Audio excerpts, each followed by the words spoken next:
day, everybody. Today is Thursday, and we've just been having some beautiful weather, and certainly hope it keeps up for tomorrow. But we're glad to be a part outside by the Jesus statue and in front of our sanctuary. Today we have Psalm 136. That we have before us. I'm not going to read all of this because you're going to get the gist of what it's trying to say as we get. I'll read maybe like the first 10 verses or so, but then skip over to 23 through 26 and finish it out that way. But you're going to get the gist of kind of what the psalmist is doing here. And so let's begin. It says, "Give thanks to the Lord, for he is good, for his steadfast love endures forever. Give thanks to the God of gods, for his steadfast love endures forever. Give thanks to the Lord of lords, for his steadfast love endures forever. To him who alone does great wonders, for his steadfast love endures forever. To him who by understanding made the heavens, for his steadfast love endures forever. To him who spread out the earth above the waters, his steadfast love endures forever. To him who made the great lights, for his steadfast love endures forever. To the sun to rule over the day, for his steadfast love endures forever. The moon and stars to rule over night, for his steadfast love endures forever. To him who struck down the firstborn of Egypt, for his steadfast love endures forever." Then the psalmist continues to go through the events of the desert, the wilderness walk with the Israelites, and then he comes to, "It is he who remembered us in our low estate, for his steadfast love endures forever, and rescued us from our foes. For his steadfast love endures forever. He who gives food to all flesh, for his steadfast love endures forever.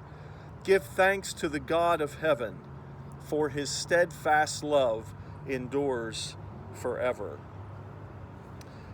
So basically, the psalmist is really reiterating the fact that God is eternal, that his steadfast love endures all things. There's a thing I came across. It's called planned obsolescence, and really the idea behind planned obsolescence is where manufacturers knowingly make products that will not last. They know that the product is going to wear out, so that the consumer will have to buy more. And that's what they call planned obsolescence. And I got to thinking about that and this psalm, that the steadfast love endures forever of God. Things don't last on this earth. This virus, it will pass. All of the protests, all of the unrest, this will pass. Statues will decay. Buildings will fall apart. Everything in this world will not last forever. But there is one thing that we can always count on that will last forever, and that is the steadfast love of our living God. Things right now could be tough. Things could be challenging for many. I know that they are for me. But this assurance that the psalmist gives us today, that the steadfast love of God endures forever, that is something that we will always be able to count on. That we will always be able to rely on and trust in. Sin came into this world, and it has brought decay to everything. But the steadfast love of the Lord, what he did on the cross, will last forever, because our sins are gone and we have salvation because of our faith in him.